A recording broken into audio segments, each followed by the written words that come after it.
The reason why I am studying. I often think about the reasons why I am studying. There isn't a clear answer to this question. Sometimes I study hard because it's really fun.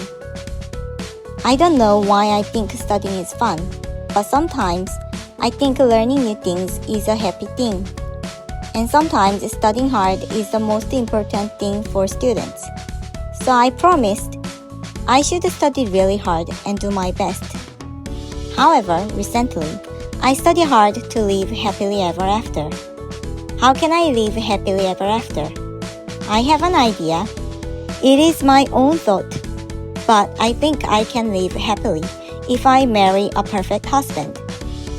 I often think about my future husband and his abilities like money, handsome index, and personalities. I thought hard about what is the most important thing of all. However, I can't choose just one. Even if I choose money, I can't get along with an ugly husband.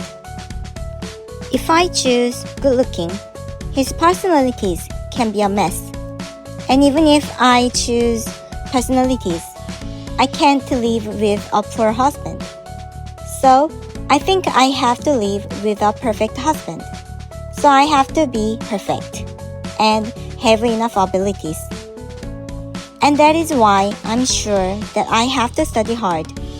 Yes, I think about this because of the Korean dramas. So, TV is not a bad thing after all.